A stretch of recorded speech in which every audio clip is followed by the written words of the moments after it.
The universe operates on principles we understand: physics, chemistry, the fundamental laws of cause and effect. Subspace follows predictable patterns. Warp fields obey mathematical constants. Even the most exotic phenomena, from temporal anomalies to quantum singularities, eventually yield to scientific analysis. But what happens when something enters this universe that shouldn't exist? When a material appears that defies every known principle of matter and energy? When a king arrives from a nation that never was? The USS Enterprise D was conducting a routine survey of subspace fluctuations near the Romulan neutral zone when sensors detected the impossible. "Captain, I'm reading a massive subspace distortion at bearing 27 Mark III. Lieutenant Worf announced from tactical, his Klingon features creasing with concern. "Energy signatures are inconsistent with any known phenomenon." Captain Jean-Luc Picard rose from his command chair, tugging his uniform tunic straight. On screen. The view screen shimmered, replacing the star field with a writhing tear in space itself. Violet and azure energy cascaded from the rupture like a wound in reality, crackling with power that made the bridge lights flicker in sympathetic resonance. "Counselor?" Picard asked. Deanna Troi leaned forward, her empathic senses reaching toward the anomaly. "I'm sensing confusion, determination, and something else, pride, but not arrogance. It's—" She paused, searching for words. "Regal. There's something coming through." Data reported from Ops, his golden eyes never leaving his console. "Detecting a vessel. Composition unknown. Mass approximately 20 metric tons. Configuration unlike any registered design in Federation, Klingon, Romulan, or Cardassian databases." The rift pulsed once, violently, and expelled its cargo. The vessel that emerged was sleek and angular, its hull a dark metal that seemed to absorb light rather than reflect it. Geometric patterns glowed along its surface in soft purple luminescence, not the harsh glow of plasma conduits or warp nacelles, but something organic, almost alive. The craft tumbled through space, stabilizers firing erratically as it struggled to orient itself. "They're hailing us," Worf said, surprise evident in his voice. "Audio only. Universal translator is having difficulty." "Let's hear it," Picard ordered. Static filled the bridge, then resolved into a deep voice speaking in rhythmic, tonal syllables. The universal translator stuttered, catching fragments. "Unknown territory, vessel damaged, seek audience." "Hail them back," Picard said. "This is Captain Jean-Luc Picard of the Federation Starship Enterprise. You have entered Federation space. We mean you no harm. Do you require assistance?" A pause, then the voice returned, clearer now as the translator adapted. "I am Chala, son of Chaka, king of Wakanda, protector of my people. Our ship has suffered damage crossing the barrier between our world and yours. We seek understanding of where we have arrived." Picard and Riker exchanged glances. A king. The universal translator had parsed the title without difficulty. This was no ceremonial honorific but a genuine claim to sovereignty. "Mr. Data, analysis of their vessel?" "Fascinating, Captain. The whole material is registering energy absorption properties that exceed theoretical maximums for any known ally. Sensors cannot penetrate its outer layer. However, I am detecting what appears to be a contained matter-antimatter power source, though the confinement method is unorthodox. Life signs show 5 humanoid beings, physiology consistent with Earth-human baselines, but enhanced somehow. I cannot determine the method." "Earth-human?" Riker stepped closer to the view screen. "Captain, if they're human, how did they develop warp capability without our knowing? And what's this Wakanda? There's no nation or colony by that name in any Federation record. Perhaps they are from an isolated colony that developed independently," Picard mused. "Or perhaps something more complicated." He touched his comm badge. Picard to engineering. "Mr. LaForge, can you get a transporter lock on their vessel?" Geordi's voice crackled back. "Negative, Captain. Whatever that hull is made of, it's scattering our confinement beam like glass.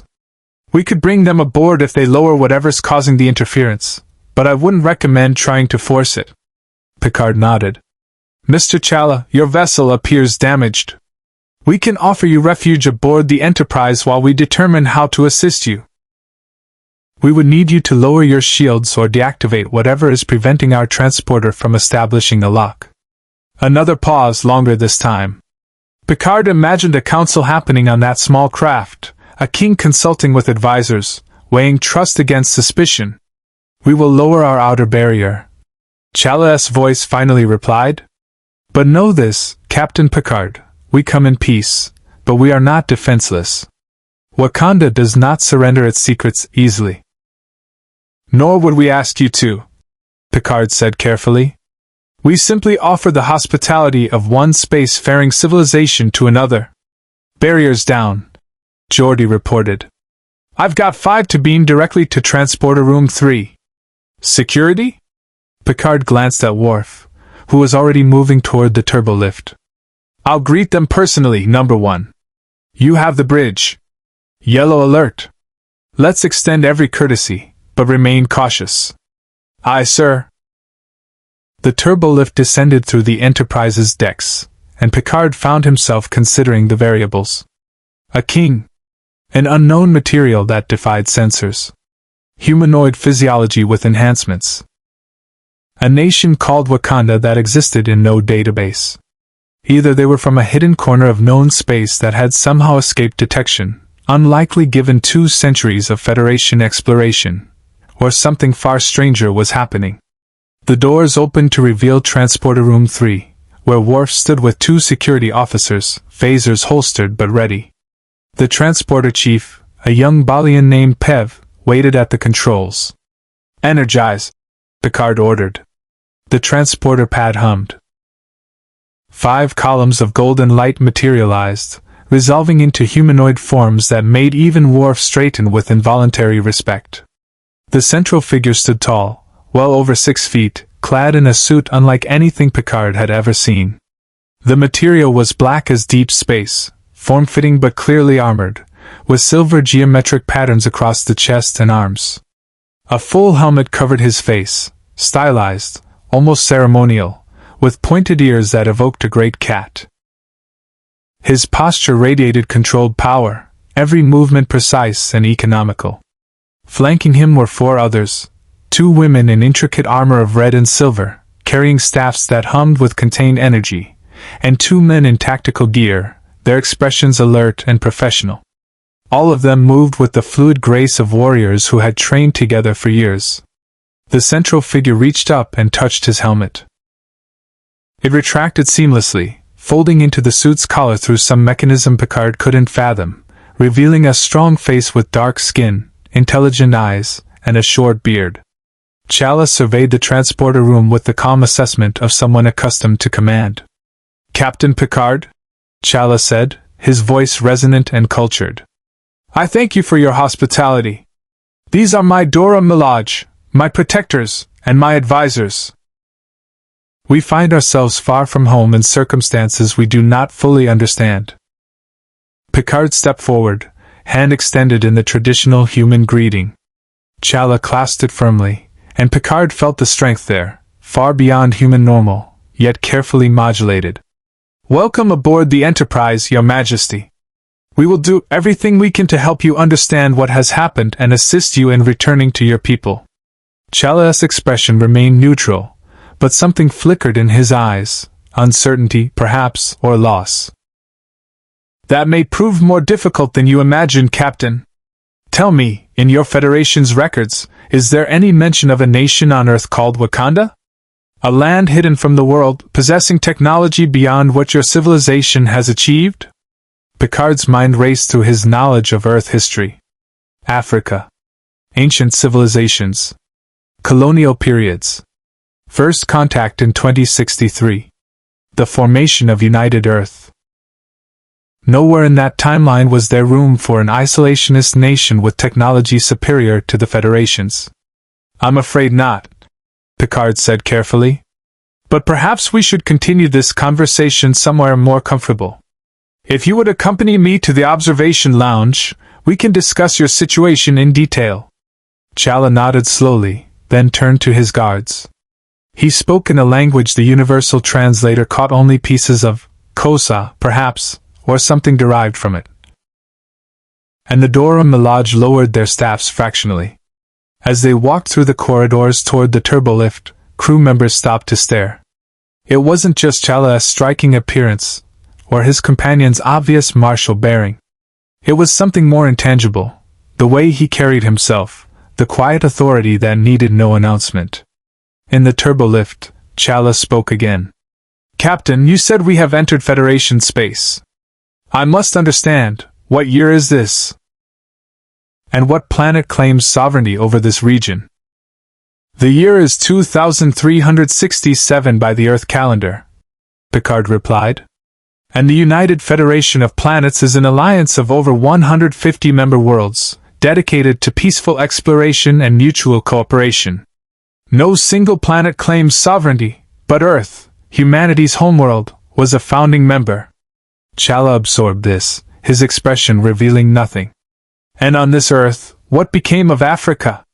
Of the nations there? Africa is home to billions, part of United Earth's democratic government. Nations as we once knew them largely dissolved after first contact in 2063, when Zephram Cochrane attracted the attention of the Vulcans with his warp flight. Chala finished. Yes. We know of that event. It is studied in Wakandan schools, though we chose not to reveal ourselves even then. Picard felt the pieces shifting in his mind, not quite forming a complete picture. Your Majesty, I think there is much we need to discuss. If you're willing to share your story, perhaps we can begin to understand how you came to be here, and where here actually is in relation to your home. The turbolift doors opened to the observation lounge. Beyond the windows, stars stretched in infinite silence, and somewhere out there, a nation called Wakanda existed in a universe that might not be this one at all. If you want to see more characters enter the Star Trek universe, hit that subscribe button and drop the name of a character you'd want to see in the comments below. Live long and prosper. The observation lounge felt different with Chala's presence. Picard had hosted dignitaries from dozens of worlds in this room, Klingon ambassadors, Romulan defectors, even Q on one memorable occasion, but the Wakandan king brought something singular. He studied the star field through the windows with an expression that mixed wonder and calculation, a leader assessing both beauty and tactical implications. Please be seated, Picard offered, gesturing to the conference table. Riker, Data, and Worf had already assembled, with Troy taking her customary seat beside the captain. Dr. Crusher arrived moments later, medical tricorder in hand. Chala remained standing until his Dora Milaje took positions flanking the door, then settled into a chair with fluid grace. His advisors, Picard had learned their names, were Okoye and Ao, stood like statues, staffs held at parade rest. Before we begin, Dr. Crusher said, I'd like to perform a basic medical scan. Standard procedure for first contact situations. Chala's eyes narrowed slightly. What will this scan reveal? Baseline physiology, any pathogens that might pose a cross-contamination risk, nothing invasive. Crusher assured him. You can observe the readings yourself. After a moment's consideration, Chala nodded. Crusher moved the tricorder over him, and Picard watched her eyebrows rise incrementally as data flooded her display. Remarkable, she murmured. Your bone density is 3 times human normal. Muscle fiber composition is. Captain, his cellular structure shows enhancement at the genetic level, but not through artificial means. It's as if his body has been optimized by some organic catalyst. The heart-shaped herb, Chala said calmly. A plant sacred to Wakanda, cultivated for millennia. It grants the Black Panther, the protector of our people, enhanced abilities to defend our nation. Black Panther? Riker asked. Both a title and a mantle, Chala explained. I am the current bearer, as my father was before me, and his mother before him. We serve as warrior, king, and guardian. Data tilted his head, processing. Your Majesty, I have accessed all available records of Earth's history, including classified files. There is no mention of Wakanda, the heart-shaped herb, or a lineage of enhanced protectors. Yet your physiology is undeniably human in origin. The statistical probability of this discrepancy suggests that I come from somewhere your records cannot account for. Chala finished. Yes, Commander. I have reached the same conclusion. He leaned forward, hands clasped on the table. Captain Picard, I will be forthright with you, as I sense you value honesty. My scientists were conducting experiments with vibranium, a metal unique to Wakanda, attempting to understand its resonance with dimensional energies. The goal was to enhance our defenses, to ensure no external threat could penetrate our borders. An understandable precaution, Picard said. Though I note the irony that such defenses may have transported you beyond any border you knew. A ghost of a smile crossed Chala's face. Indeed. The experiment created an unexpected cascade. A rift opened, pulling our shuttle and crew through before we could shut it down. When we emerged, our instruments showed stars in unfamiliar configurations. Our communication arrays could not reach Wakanda. And when I attempted to meditate, to seek counsel from the ancestral plane. He paused, and for the first time, genuine pain flickered across his features. There was only silence. Troy leaned forward, her empathic senses focused. This ancestral plane, it's important to you. More than just tradition. It is the spiritual heart of the Black Panther. Chala said quietly. Every king who has worn this mantle can commune with those who came before, drawing on their wisdom and experience. I have never been without their guidance. Until now. The room fell silent. Picard recognized the weight of that loss, to be cut off from everything familiar, every source of counsel, to lead without the foundation that had always supported you. Your Majesty. Data ventured. May I inquire about this vibranium? Dr. Crusher's tricorder registered unusual readings from your suit. The material appears to absorb and redistribute kinetic energy in ways that violate conventional thermodynamic models. Chala's expression became guarded. Vibranium is Wakanda's greatest resource and our most carefully protected secret. For centuries, we have kept it from the outside world, knowing that in the wrong hands, it could tip the balance of power catastrophically. We have no interest in taking your secrets, Picard said firmly. The Prime Directive, our highest principle, forbids us from interfering with the internal development of other civilizations. Your technology, your resources, belong to your people. A noble sentiment. Chala replied, though his tone suggested he was withholding judgment. But I have seen what happens when powerful nations speak of non-interference while maneuvering for advantage. Wakanda has survived by trusting actions, not words. Worf growled approval. A warrior's wisdom. Chala studied the Klingon security chief with interest. You are not human. Your forehead ridges your bearing. You are from another world, yet you serve on this ship? I am Klingon, Worf said with pride. The Federation is an alliance of many species, united by shared principles. Fascinating. Chala mused. In my world, humanity struggles to unite even itself. To see multiple species working together. He trailed off, something shifting in his expression. Your Majesty, Picard said carefully, I believe we need to consider the possibility that you haven't simply traveled through space, but across dimensional boundaries. Your Wakanda may exist on an Earth very similar to ours, but in a parallel reality where history unfolded differently. Chala was quiet for a long moment. I have considered this. The question becomes, can we return? And if not, what becomes of a king without a kingdom? First things first. Riker suggested. Your shuttle, can we examine it? If we can understand the mechanism that brought you here, we might be able to reverse it. My engineers would need to be present for any such examination, Chala said. And I must ask for your word, Captain, that Wakandan technology will not be copied or exploited. You have it, Picard said without hesitation. Mr. LaForge, our chief engineer, is brilliant and utterly trustworthy. He'll work with your people as partners, not as competitors for secrets. Chala searched Picard's face, then nodded slowly. Very well. Okoye will coordinate with your engineers. He spoke briefly in his native language, and the lead Dora Milaje inclined her head fractionally. Captain. Data interjected. I am detecting unusual subspace fluctuations near the location where His Majesty's vessel emerged. The rift appears to have left residual distortions in the space-time continuum. Could it reopen? Picard asked. Possible, though I cannot determine the probability without further analysis. However, I am also detecting something else. A subspace signal, very faint, approximately 0.3 light-years from our current position. It appears to be scanning our sector. Worf's hands moved across tactical. Source? Unknown. The signature does not match Federation, Klingon, or Romulan patterns.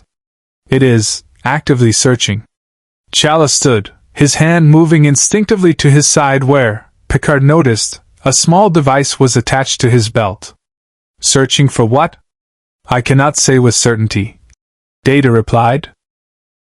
But the scanning frequency appears to be calibrated to detect exotic particles consistent with vibranium's energy signature. The implications hung in the air.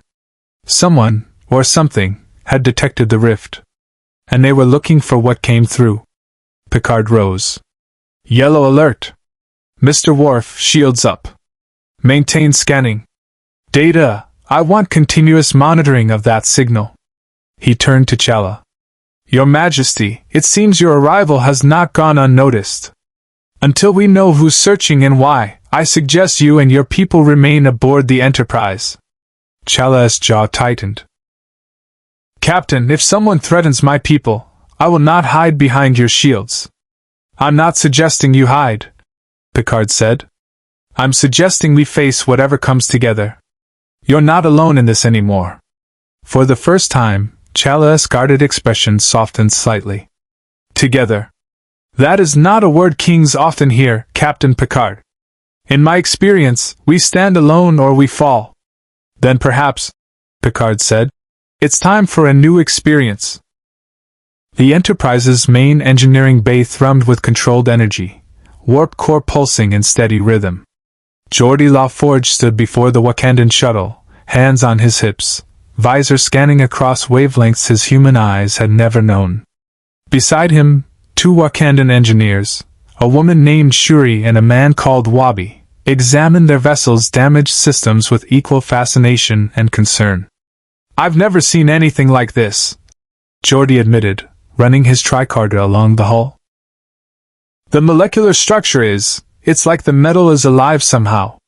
It's absorbing energy from the warp core, redistributing it across the entire surface. Shuri, who couldn't have been more than 20, grinned with unmistakable pride. Vibranium doesn't just absorb kinetic energy, it stores it, redirects it, even amplifies it under the right conditions. My brother's suit can take a phaser blast and channel it back at an attacker. Your brother? Geordi asked. Chala. The king. She said it casually, as if monarchs were common. I designed most of his equipment. Well, I did. Before we ended up here. Wabi placed a hand on the shuttle's hull, his expression troubled. The dimensional engines are burned out. When the rift collapsed, the feedback surge fused half the circuitry. We're fortunate we survived at all. Geordi knelt, examining the propulsion assembly. These aren't warp coils. What do you use for faster-than-light travel? We don't, Shuri said. Wakanda never needed to leave Earth. We had everything we required within our borders, resources, knowledge, security. This shuttle was experimental, designed for orbital defense, not deep space. The implication settled over Geordi. So you've never encountered other species? Never made first contact with alien civilizations? We've detected signals, Wabi said carefully. We know we're not alone in the universe. But Wakanda's policy has always been isolation. We protect our people by remaining hidden. That must have been lonely, Geordi said softly. Shuri's grin faded. Safe. It kept us safe. But her eyes drifted to the Enterprise's gleaming systems, the multicultural crew moving through engineering, and something hungry flickered there, curiosity, perhaps, or longing. On the bridge, Picard stood before the view screen, studying the tactical display. The mysterious signal had grown stronger, moving methodically through the sector in a search pattern. Worf tracked it with predatory focus. Captain, the signal's source is closing to within scanning range, Worf reported. I'm reading a single vessel, medium-sized, configuration unknown. It's moving directly toward the coordinates where the rift occurred. Hail them, Picard ordered. No response. They're ignoring our transmission. Chala entered the bridge from the ready room, having reviewed star charts with Riker. His presence immediately drew the crew's attention. Not from any deliberate act, but from the way he moved, the unconscious authority that preceded him. The vessel's searching for us, Chala said. What are their intentions? Unknown, Picard replied. They're not responding to hails, but they haven't taken any hostile action. Yet, Worf added darkly. Data's fingers flew across his console. Captain, I am detecting an energy buildup consistent with a tractor beam. They are attempting to lock onto the residual vibranium particles still floating in the debris field from His Majesty's transit. Magnify, Picard ordered. The view screen shifted, resolving into an image that made several bridge officers stiffen. The vessel was sleek and predatory, painted in dark greens that seemed to swallow light. Its hull bore the distinctive avian design philosophy Picard had learned to recognize instantly. Romulan, Worf growled. Chala's eyes narrowed. You've mentioned Romulans before. Who are they? An empire built on secrets and strategic manipulation, Picard explained. They're technologically advanced, politically ruthless, and they share a border with the Federation called the Neutral Zone, where you emerged. If they've detected vibranium's properties, they'll want it for their own purposes. Let me speak with them, Chala said. Picard turned, surprised. Your Majesty. I am a king, Captain. Diplomacy is not foreign to me. And these Romulans should understand that vibranium is not theirs to claim. Picard considered, then nodded slowly. Mr. Worf, open a channel. Your Majesty, I'll introduce you, but this is your conversation. The view screen shimmered, replacing the Romulan vessel with the image of its bridge. A Romulan commander sat in the center, a woman with severe features, gray uniform, and eyes like chipped obsidian. Behind her, tactical officers monitored displays with military precision. I am Commander Taylor of the Romulan warbird Valdor, she said, her voice crisp and controlled. You are Captain Picard of the Enterprise. We detected unusual energy signatures in this sector and came to investigate. Commander Taylor, we are conducting our own investigation of the phenomenon, Picard replied. This is well within Federation space. I must ask you to withdraw to the Neutral Zone. The Neutral Zone, Taylor said with a thin smile, is precisely where the anomaly occurred. Which means jurisdiction is debatable. Her eyes shifted, focusing on something beyond Picard. And who is this? Your uniform doesn't match Starfleet design. Chala stepped forward, drawing himself to full height. I am Chala, King of Wakanda. The energy signature you detected originated from my vessel and my people's technology. I claim sovereignty over it. Taylor's expression revealed nothing, but her posture shifted infinitesimally, the adjustment of someone reassessing a situation. A king! How quaint! Tell me, Your Majesty, does your kingdom reside on a Federation world? Or perhaps you're an independent colony seeking protection under Picard's banner? Wakanda stands alone, Chala said firmly. We have for centuries. And we do not yield our secrets to those who come searching for them. Secrets, Taylor repeated, tasting the word. Our sensors detected particles with extraordinary properties, a material that could revolutionize weapons, shields, propulsion systems. Surely you understand why the Romulan Empire would be interested in such a discovery. I understand perfectly, Chala replied. Just as you must understand that Wakanda has protected its resources from those who would exploit them for war.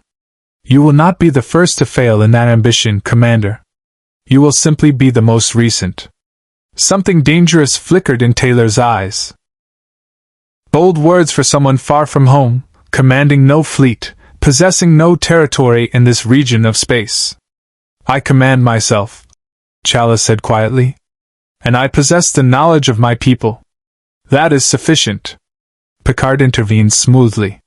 Commander Taylor, His Majesty is under Federation protection as a dignitary. Any attempt to seize his property or person would be considered an act of war. Taylor's smile didn't reach her eyes. Of course, Captain.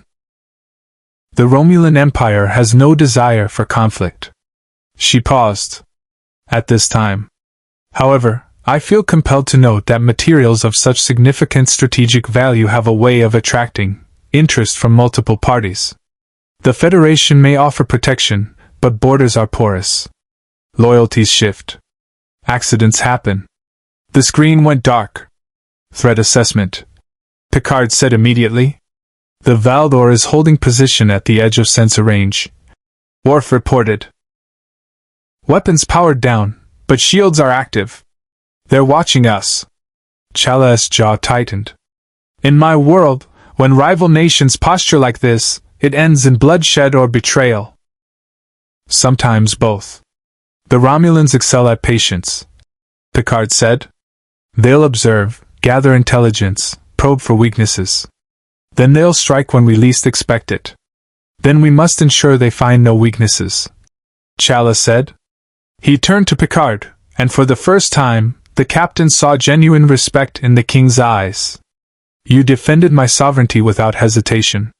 That is not something I expected from strangers. You're not a stranger anymore, Your Majesty, Picard said. And the Federation doesn't abandon those under its protection. Even when that protection invites danger? Especially then. Chala nodded slowly, something shifting in his posture, not submission, but the subtle relaxation of someone who had been carrying too much alone for too long. Then perhaps, Captain, it is time I learned what it means to have allies instead of only subjects. The ship shuddered suddenly, red alert klaxons blaring. Captain? Worf barked. 2 more vessels decloaking, bearing 317 Mark II. Romulan warbirds, both moving to flank positions. Picard's expression hardened. So much for patience. The Enterprise's bridge erupted into controlled chaos. Tactical displays flared with threat assessments as 3 Romulan warbirds formed a triangular formation around the Federation starship. Worf's fingers danced across his console, shields already at maximum, weapons charging. Evasive pattern Delta 5. Picard ordered, settling into his command chair. Mr. Data Analysis. The 3 warbirds are maintaining a precisely coordinated formation, Data reported. They are positioned to create overlapping firing solutions that would prevent our escape via warp or impulse. A classic Romulan containment strategy. Chala moved to the railing behind Picard's chair, his tactical mind absorbing the situation. They're not attacking. Why? Because they want something intact, Riker said grimly. If they wanted us destroyed, we'd already be under fire. The view screen flickered. Commander Taylor reappeared, but this time she wasn't alone. Flanking her were 2 other Romulan officers, a scarred male commander and an older woman whose insignia marked her as a senior official. Captain Picard, Taylor said, her voice honey over steel. Allow me to introduce Subcommander Telek and Senator Vreenak. We've reconsidered our position regarding this situation. The senator stepped forward, her expression carved from granite. The Romulan Star Empire has a vested interest in maintaining stability along the neutral zone. An unknown vessel appearing from a dimensional rift represents a security concern that cannot be ignored. Then we share a concern, Picard replied evenly. The Federation is equally committed to investigating this phenomenon thoroughly. There's no need for a military presence. No need?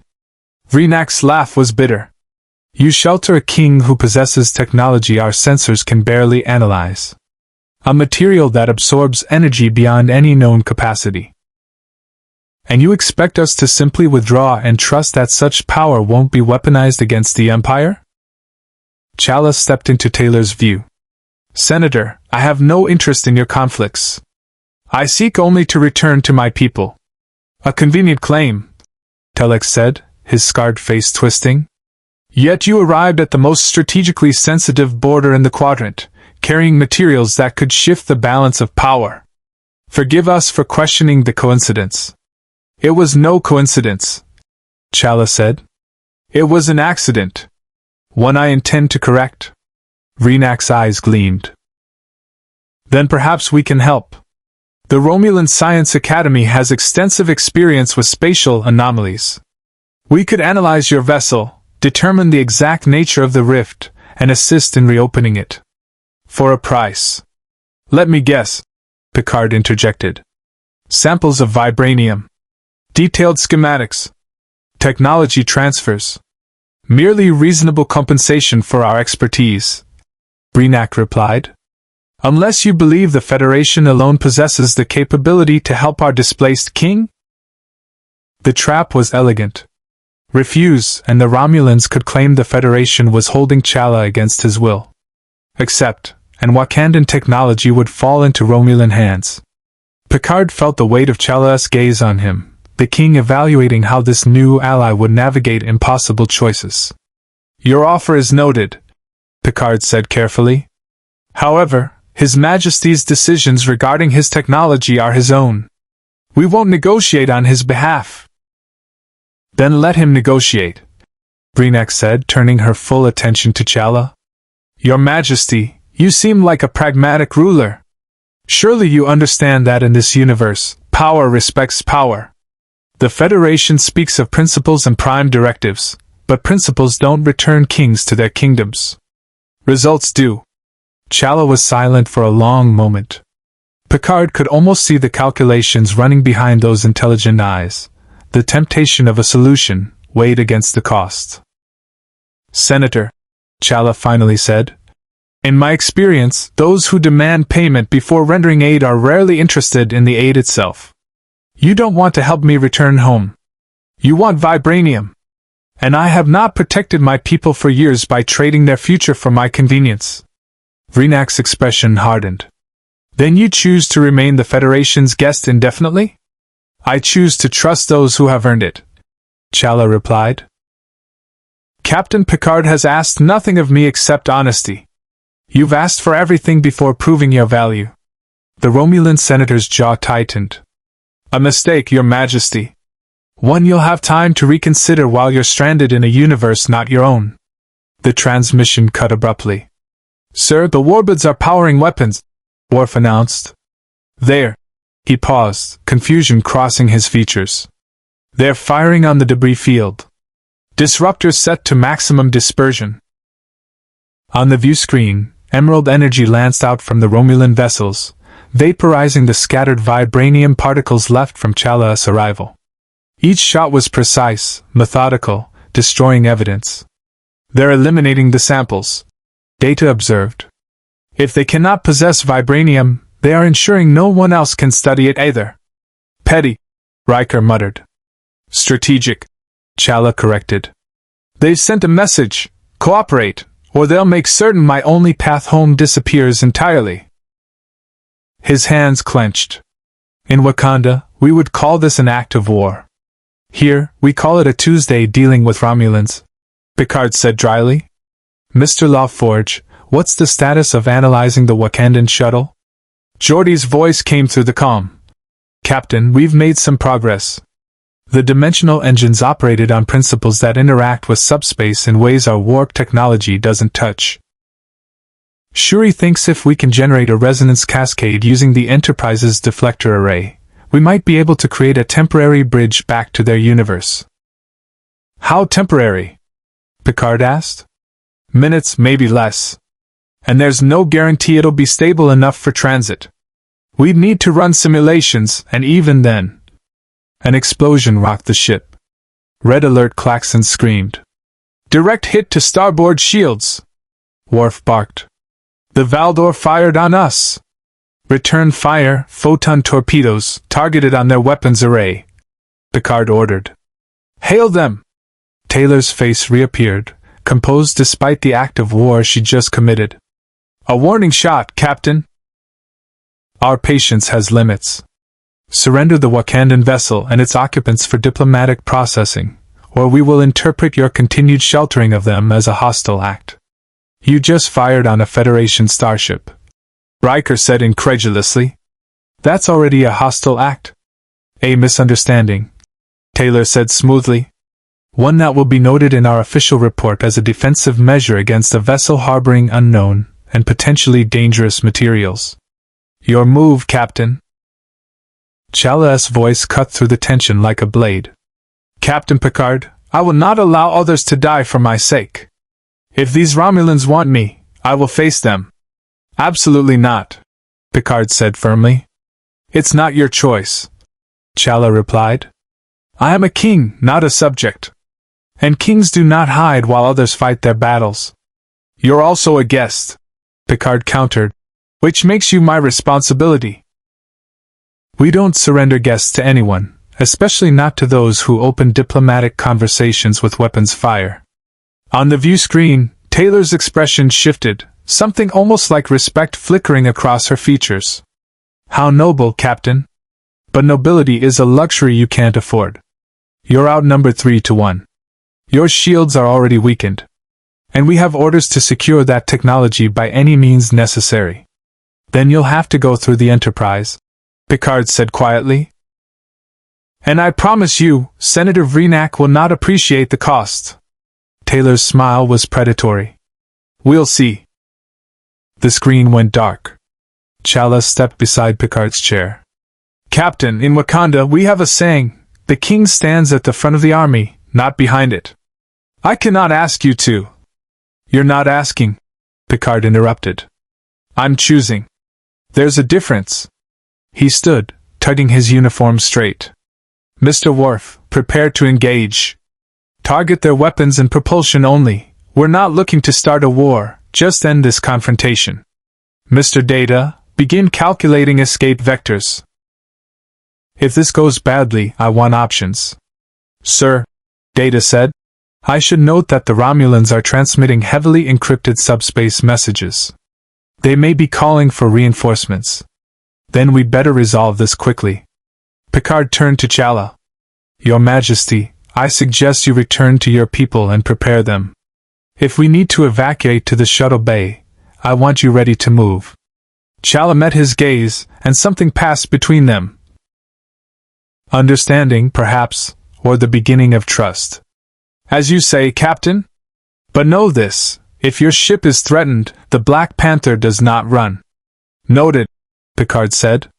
Let's hope it doesn't come to that.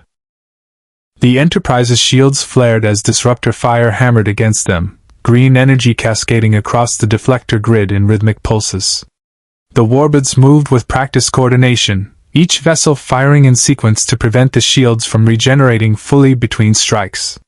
Shields at 72%, Worf reported, his voice steady despite the ship's violent shuddering. Returning fire. Photon torpedoes streaked from the Enterprise's launcher, crossing the void in brilliant orange trails. Two impacted the Valdor's forward shields, creating spectacular bursts of light. The third warbird rolled gracefully, evading the volley with the elegance that made Romulan vessels so deadly. Minor damage to the Valdor's shields, Data announced. However, their tactical formation remains intact. They are executing a triaxial envelopment pattern. We will be unable to maintain this position for more than 4.3 minutes before shield collapse becomes inevitable. Chala had remained on the bridge despite Picard's suggestion, standing at the railing with the stillness of a predator assessing prey. His eyes tracked the tactical display, reading the flow of battle with unsettling ease. Captain, they're hurting you, he said suddenly. Picard glanced back. Explain. The attack pattern. It's forcing you into a narrowing cone of possible movements. Each strike eliminates an escape vector. They're not trying to destroy you. They're corralling you into a position where you'll have no choice but to drop shields. Riker checked the tactical plot, then swore softly. He's right. They're backing us toward the debris field. If we drop shields there to beam aboard survivors or respond to hull breaches, they'll transport boarding parties directly to our position. Picard finished. He turned to Chala with new appreciation. You've seen this tactic before? Wakanda has enemies, Chala replied. Different weapons, same strategies. Control the battlefield, limit options, force your opponent into the response you've prepared for. Then we need to stop responding predictably, Picard said. He touched his comm badge. Picard to Law Forge. Geordi, how quickly can you reconfigure the deflector array for that resonance cascade? Captain, I told you we need simulations. How quickly? A pause. If we skip the safety protocols and Shuri's calculations are right, maybe 20 minutes. But if we're wrong, we could create a subspace rupture that'll make the original rift look like a hiccup. Understood. Begin preparations. Picard out. He turned to Data. Commander, can you program a series of random evasive maneuvers? Nothing predictable, nothing in the tactical database. Data's fingers blurred across his console. Affirmative, Captain. Generating chaos pattern movements based on quantum fluctuations. The Romulans will be unable to predict our trajectory. Make it so. Mr. Worf, all weapons to full auto-fire. I want them too busy dodging to maintain their formation. The Enterprise suddenly lurched into a spinning dive that defied standard tactical doctrine, rotating through 3 axes simultaneously while photon torpedoes and phaser fire erupted in seemingly random directions. The Romulan warbirds scattered, their perfect formation breaking as they struggled to track their wildly maneuvering target. Now that, Chala said with unmistakable approval, is how a warrior adapts. The respite was brief. Sub-Commander Telek's vessel swung wide, attempting to flank, when Data's console erupted with warning indicators. Captain, I am detecting another vessel approaching at high warp. Configuration, it is not Romulan. Federation? Riker asked hopefully. Negative. The warp signature is unfamiliar. Vessel is large, approximately twice the Enterprise's mass. They are hailing us. Audio only. On speakers, Picard ordered. A voice filled the bridge, deep, resonant, and touched with satisfaction that made Picard's instincts flare warning. Enterprise, this is Daimon Goss of the Ferengi Alliance. We've been monitoring your little disagreement with our Romulan friends. Quite the valuable cargo you're protecting. Riker groaned. Just what we needed. Daimon Goss, Picard said carefully. This is a Federation matter. I suggest you withdraw before you become entangled in a diplomatic incident. Oh, I'm already entangled, Captain. Goss's voice dripped with mercantile glee. You see, the Romulans were kind enough to transmit unencrypted sensor data about this miraculous material before they realized we were listening. Vibranium, they called it. A substance that absorbs and redistributes energy? Do you have any idea what that's worth on the open market? Chala's expression darkened. How many more will come seeking to profit from my people's legacy? In this galaxy? Picard said quietly. As many as there are species capable of greed.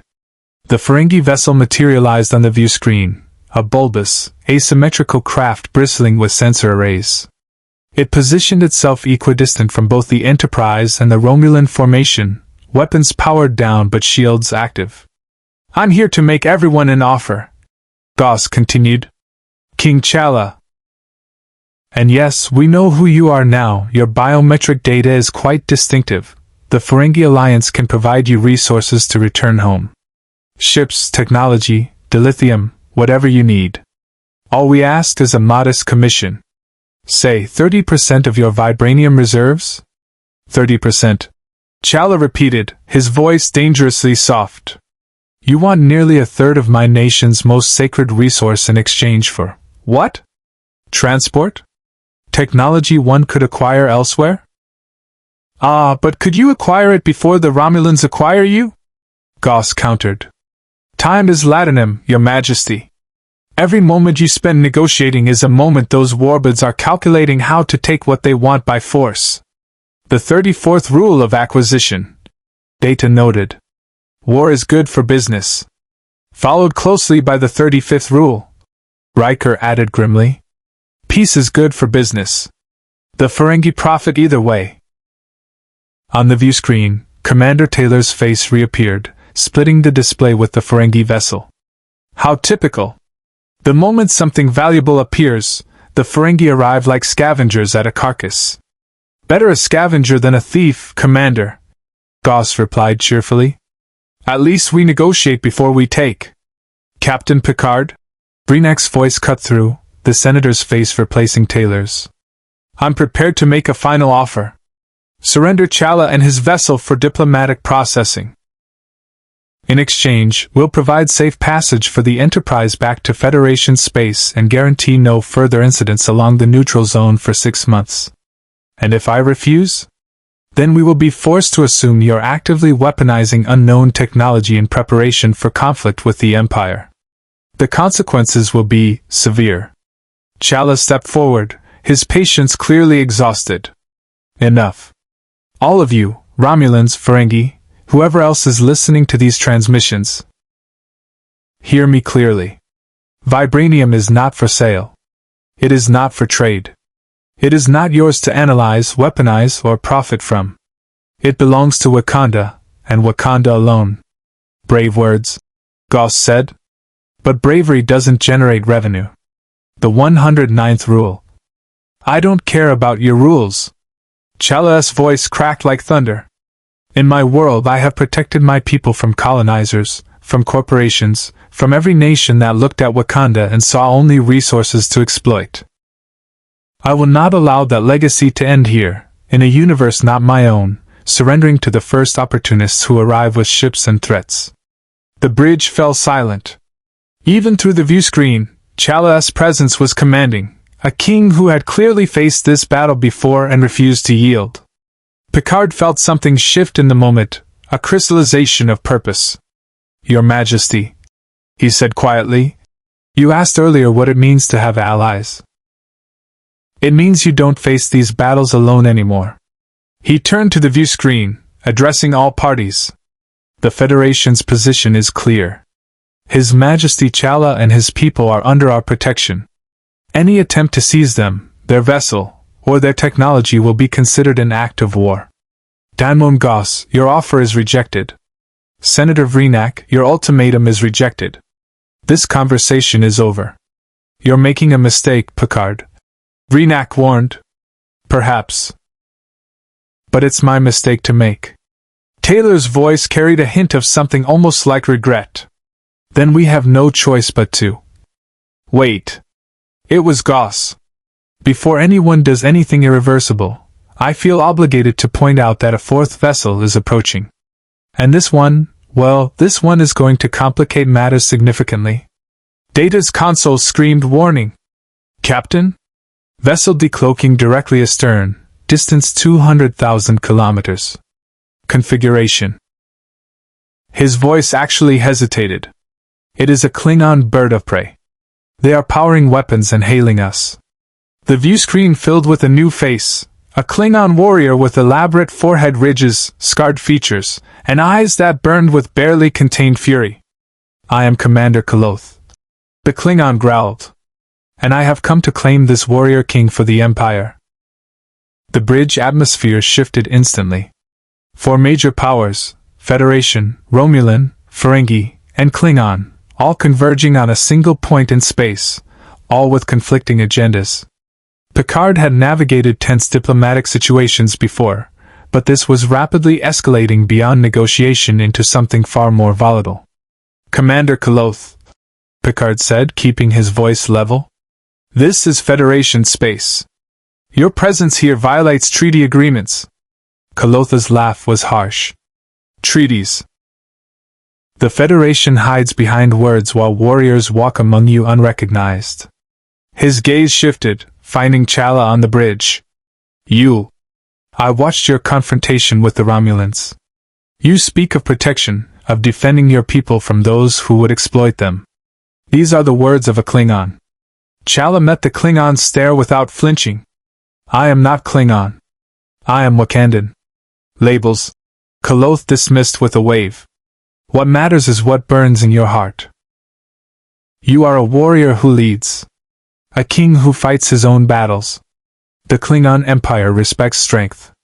Join us, and you will have ships, armies, resources to reclaim your kingdom, or build a new one in this universe. Another offer. Chala said, his voice tight with restrained anger. Another faction promising aid in exchange for what they truly want. Tell me, Commander, what would the Klingon Empire expect in return? Honesty at least. Koloth replied. We do not dress our desires in diplomatic niceties. We want your vibranium, yes. But more than that, we want you. A warrior king would be a valuable ally. Imagine, a Klingon house with technology that makes warriors nearly invincible. Glory that would echo through generations. Glory built on the bones of my people's legacy. Chala said. I've heard these arguments before, Commander. The language changes, but the greed remains constant. Worf stepped forward, his loyalties clearly torn. Commander Koloth is of the old guard. His word carries weight in the Empire.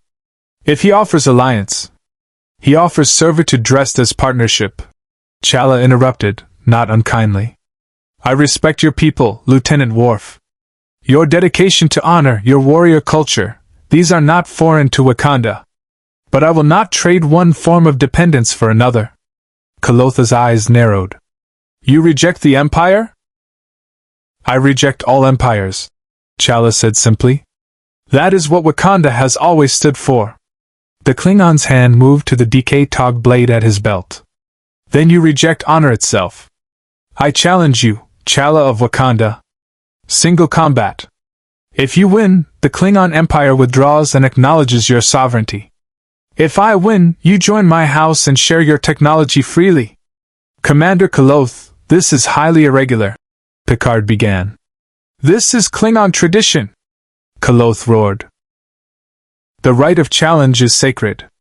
Or does the Federation fear what might happen when warriors settle matters without committees and diplomatic channels? Chala's hand went to the device at his belt, the same one Picard had noticed earlier. His fingers brushed it thoughtfully. Captain Picard, what would happen if I accepted? You're under Federation protection, Picard said firmly. You're not obligated to participate in.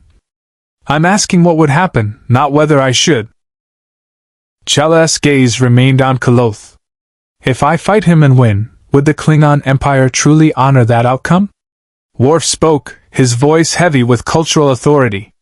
Commander Kolotha's word is his bond. If he swears before witnesses that the Empire will withdraw, they will withdraw. But Captain, I must also note that Klingon combat is to the death. There are no yieldings, no surrenders. I understand, Chala said quietly. Your Majesty, Troy interjected, her empathic senses clearly alarmed. I'm sensing your determination, but also, you're considering this seriously. You don't have to prove anything. Don't I? Chala turned to face her, and for the first time, the weight he'd been carrying became visible. Counselor, since I arrived in this universe, I have been studied, threatened, bargained over, and treated like a prize to be won. I have listened to offers from those who see only what they can take from me. Perhaps it's time I reminded everyone, including myself, that I am not a commodity. I am the Black Panther. He touched the device at his belt. The transformation was instantaneous and breathtaking. The black suit flowed over his body like liquid metal, vibranium weave spreading from the activation point in geometric patterns that glowed with purple energy. The helmet materialized last, encasing his head in the stylized panther mask that had defended Wakanda for generations. The bridge crew stared. Even Data's fingers paused over his console. Fascinating, the android murmured. The suit appears to be generating a localized energy field. My sensors cannot penetrate it. The Black Panther's voice came through the helmet with enhanced resonance. Commander Koloth. I accept your challenge. But I propose different terms. You want to test my worthiness as a warrior? Then let us fight, but not to the death. First blood, as you Klingons say. The loser acknowledges the winner's superiority and withdraws their claim. All other factions observing this confrontation do the same. Koloth considered this, then nodded slowly. Acceptable. But know that I will not show mercy. I would be insulted if you did.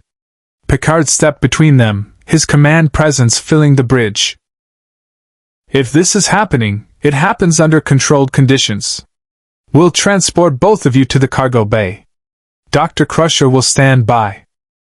And the moment I determine the fight has gone too far, I'm stopping it. Agreed, Chala said. A warrior does not need a Federation nurse. Koloth began. Those are my terms, Picard said flatly. Accept them or return to your ship. Koloth's glare could have melted duranium, but he nodded curtly. Minutes later, the cargo bay had been cleared. The Black Panther stood on one side, his suit absorbing the overhead lights, making him appear as a living shadow. Across from him, Koloth had removed his jacket, revealing scarred arms and the compact musculature of a lifetime warrior.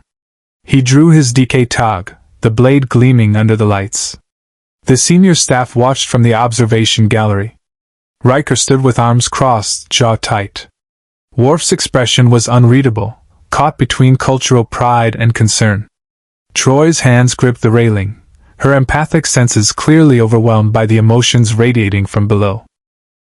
This is a mistake, Crusher muttered, medical kit at the ready. He's enhanced, but Koloth has decades of combat experience. His Majesty knows what he's doing, Picard said, though privately he wondered if Chala was driven more by frustration than strategy. Below, the two warriors circled each other. Koloth struck first, a feint with the blade followed by a powerful kick aimed at Chala's midsection. The Black Panther moved with liquid grace, evading the kick and countering with a palm strike to Koloth's shoulder that sent the Klingon staggering. You're fast, Koloth acknowledged, resetting his stance. But speed alone does not win battles. Neither does brute force, Chala replied. They clashed again, and this time the fight was earnest. Koloth fought with the brutal efficiency of Klingon combat. Powerful strikes, aggressive advances, no wasted movement.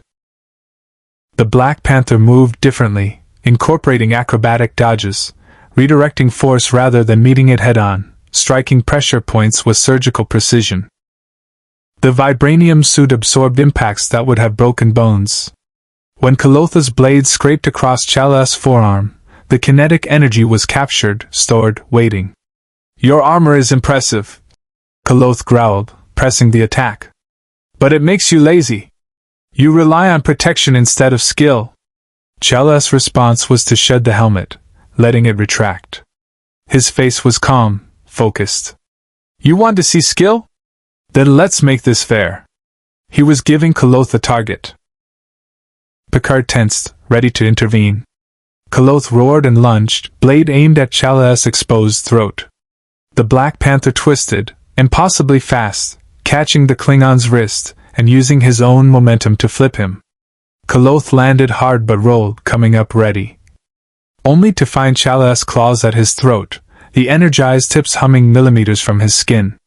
First blood, the Black Panther said quietly. Could be last blood.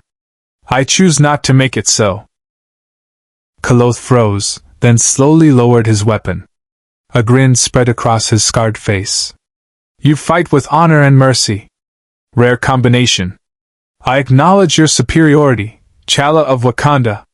He raised his voice, addressing the gallery and the ships monitoring beyond. The Klingon Empire withdraws its claim. This warrior has earned his sovereignty. The Black Panther stepped back, helmet re-engaging. Thank you for the match, Commander. You fought well. As did you. Koloth clasped his arm. Perhaps in another time, we would have been allies. Perhaps, Chala agreed. The observation gallery erupted in controlled chaos. Riker whistled low. Data tilted his head, already calculating the biomechanics of what they'd witnessed. Even Worf looked grudgingly impressed, high praise from a Klingon. But Picard's attention was on the view screen, where 3 other factions still waited, watching. Koloth had honored his word, his bird of prey already banking away from the Enterprise, but the Romulans, the Ferengi, and whatever other opportunists might be monitoring remained. "Captain," Data announced from the bridge above. "Commander Taylor is hailing again." Picard touched his comm badge. "On my way." "Your Majesty, that was impressive." Chala was breathing hard, the suit retracting back into its storage state. Sweat beaded on his forehead, and Picard noticed his hands trembling slightly, not from fear, but from exertion and adrenaline. "In Wakanda, we settle matters directly when possible. I hoped it would work here." "It worked with the Klingon," Crusher said, running her medical tricorder over him. "But the Romulans aren't bound by honor the same way. And the Ferengi." She trailed off meaningfully. "Understand only profit," Chala finished. "Yes, I gathered that." Picard nodded to Worf, who was already heading back to the bridge. "The challenge bought us credibility with one faction. Let's see if we can leverage that." Back on the bridge, the view screen showed Commander Taylor, her expression unreadable. Behind her, Picard could see tactical officers working frantically at their stations. "Captain Picard," Taylor said, her voice carefully neutral. "An interesting display. His Majesty is clearly a formidable combatant." "Indeed," Picard replied, settling into his command chair. Chala entered the bridge moments later, still in his tactical suit, and took position at the railing. "I trust this demonstration has answered any questions about his capabilities." "Oh, it's answered several questions," Taylor said, "including confirming that vibranium technology enhances combat effectiveness beyond conventional parameters, which makes the Empire's interest even more acute." "Commander," Picard began. "However," Taylor continued, "Senator Vreenak has transmitted new instructions. We're authorized to adjust our approach." She paused, and something almost like respect entered her voice. "The Romulan Empire acknowledges that forcible acquisition would be counterproductive. His Majesty has demonstrated he's not easily coerced." "Progress," Riker muttered. "Instead," Taylor said, "we propose a trade. Not for vibranium, we understand that's non-negotiable. But for information. Your Majesty arrived through a dimensional rift. Our scientists believe we can help you recreate it, return you home. In exchange, we ask only for detailed sensor readings of the transit process. Pure scientific data, nothing more." Chala's eyes narrowed. "Sensor data you would analyze to develop your own dimensional travel technology." "Possibly," Taylor admitted. "But isn't that a fair exchange?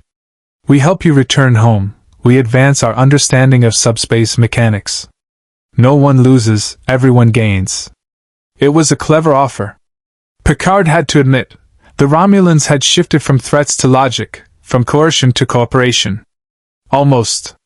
"Captain Picard," Chala said, "your assessment?" "The Romulans are exceptionally skilled scientists," Picard said carefully. "If anyone could help recreate the rift conditions, they could. But I would note that giving them dimensional transit technology could fundamentally alter the balance of power in this quadrant. Meaning they could bypass your defenses," Chala said. "Attack from unexpected vectors. The strategic implications are significant." "Precisely." Chala turned back to the view screen. "Commander Taylor, I appreciate the honesty of your revised offer. But I notice you're asking for something that could be weaponized while offering something I might achieve without your help. The risk-reward calculation doesn't favor your proposal." Taylor's jaw tightened fractionally. "Then what would—" Before Chala could respond, Daimon Goss's voice cut through. "If I may interrupt this touching negotiation, I have a counter-proposal. My ship carries advanced sensor arrays, the best Latinum can buy. We can scan the subspace fluctuations, analyze the dimensional resonance, provide computational power the Enterprise lacks. And our price? Merely a modest finder's fee. 10 bars of gold-pressed latinum. You want latinum from a man stranded in another dimension? Riker asked incredulously. From his new Federation friends, obviously. Goss replied smoothly. Consider it an investment in diplomatic relations. After all, if His Majesty returns home with tales of how the Federation helped him, think of the goodwill. The trade opportunities. The potential for future cooperation between dimensions. The 76th rule of acquisition. Data noted. Every once in a while, declare peace. It confuses the hell out of your enemies. I prefer the 98th. Goss said cheerfully. Every man has his price. I don't, Chala said flatly. The Ferengi's expression soured. Everyone says that until the right offer comes along. Captain. Geordi's voice interrupted through the calm, urgent. We've got a problem. The vibranium particles the Romulans vaporized? They didn't completely destroy them. The energy from the disruptor fire created a chain reaction in the subspace field. We're reading massive instabilities forming near the original rift location. Data's console erupted with warnings. Captain, subspace is destabilizing rapidly. I am detecting the formation of a new rift. Estimated time to full manifestation, 18 minutes. Is it the same rift? Picard demanded. Could it lead back to His Majesty's universe? Unknown. The energy signature is similar but not identical. It could be a gateway to their dimension, or it could open to somewhere else entirely. Chala stepped forward. How long would it remain stable? Based on current projections, approximately 4 minutes after full formation. Then it will collapse, possibly violently. 4 minutes, Chala repeated softly. To make a decision that could save my people or strand them forever. Troy's voice was gentle but concerned. Your Majesty, you're feeling torn? Hope and fear in equal measure. Of course I am, Chala said. This rift could be my path home. Or it could be a trap that destroys my shuttle and everyone aboard it. Without knowing what's on the other side. We could send a probe, Data suggested. Gather preliminary data before attempting transit. In 4 minutes? Riker shook his head. By the time we analyze the data, the window will be gone. The view screen split again. Taylor on one side, Goss on the other, both clearly monitoring the same readings.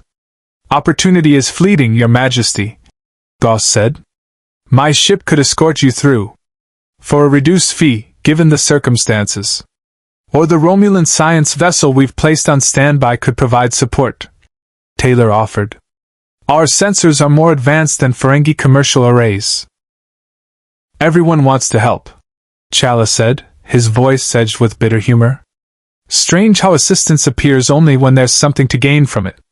Picard stood, moving to Chala's side. Your Majesty, you don't have to decide alone. We can run the analysis, provide recommendations. Based on incomplete data and assumptions about a universe you've never visited. Chala interrupted, not harshly. No, Captain. This decision is mine alone. He was quiet for a moment then. In the ancestral plane, when I had access to it, my father would counsel me in moments like this. He would remind me that a king's first duty is to his people, not to himself. Your people are with you on the shuttle, Picard said. Are they? Chala's eyes found the view screen, where stars gleamed in infinite darkness. Or have I already led them to their deaths by crossing into this universe? If I take them through that rift and it leads nowhere. Or worse, somewhere even more hostile, I will have failed them completely. Or, Troy said softly, if you don't try, you'll have chosen to strand them forever based on fear of failure. Chala looked at her sharply, then something in his posture shifted. You're right. Fear of failure is still fear. He touched his comm batch. Chala to Okoye. Prepare the shuttle. We're going home. Your Majesty. Okoye's voice carried clear concern. The rift is unstable. This is a significant risk. All paths forward carry risk, Chala replied. But at least this one leads toward home. Picard felt the weight of the moment. We'll provide sensor support, communication relays as long as possible. If something goes wrong, Captain, at least I will have tried. Chala extended his hand. Thank you. For your protection, your counsel, and most of all, for treating me as an ally rather than an asset. Picard clasped his hand firmly. It was an honor, Your Majesty. I hope our paths cross again, in this universe or another. As do I. The bridge crew watched as Chala headed toward the turbolift, his bearing regal despite the impossible choice he faced. Just before the doors closed, he paused. Captain Picard? He called back. In Wakanda we have a saying, in times of crisis, the wise build bridges while fools build barriers. You built a bridge when others built barriers. That is worth remembering. The doors closed. The shuttle bay thrummed with controlled urgency. Geordi worked alongside Shuri at a hastily assembled console, their fingers flying across controls as they monitored the growing rift. The Wakandan shuttle sat ready on the deck, its dark hull gleaming under the bay lights, geometric patterns pulsing with contained power. Chala stood with his Dora Milaje, speaking in low tones. Okoye's expression was stoic, but her hand rested on her spear with white-knuckled intensity. AO checked systems on a wrist device, reporting readings in rapid COSA. The two male advisors loaded what little equipment they'd brought. Everything Wakanda had left in this universe fit into 3 containers. Subspace rift achieving critical formation in 9 minutes. Data's voice announced through the comm. Energy output increasing exponentially. Shuri looked up from her display, frustration evident. The readings are inconsistent. One moment the dimensional signature matches our universe perfectly, the next it's showing variance across 17 different parameters. It's like the rift is oscillating between multiple destinations. Can you stabilize it? Geordi asked. Not from here. We need to be inside the event horizon, using our shuttle's dimensional engines to create a harmonic lock. She glanced at her brother. Which means we won't know if it's safe until we're already committed. Chala approached them. How certain are you that this leads home? Shuri met his eyes. 63%. Maybe 70 if we account for quantum probability fluctuations. But brother, I must note, that means there's a 30 to 40% chance we emerge somewhere else entirely. Or nowhere at all, Wabi added grimly. Optimism, Wabi, Chala said with a slight smile. It's unbecoming to speak of death before attempting the journey. On the bridge, Picard watched the tactical display as the rift tore itself wider.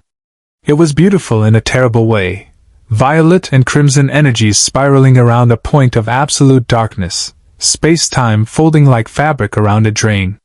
Captain, Worf reported, the Romulan vessels are moving closer to the rift. They're deploying sensor buoys. Of course they are, Riker muttered. Can't let valuable data go to waste. The Ferengi ship is launching probes as well, Data added.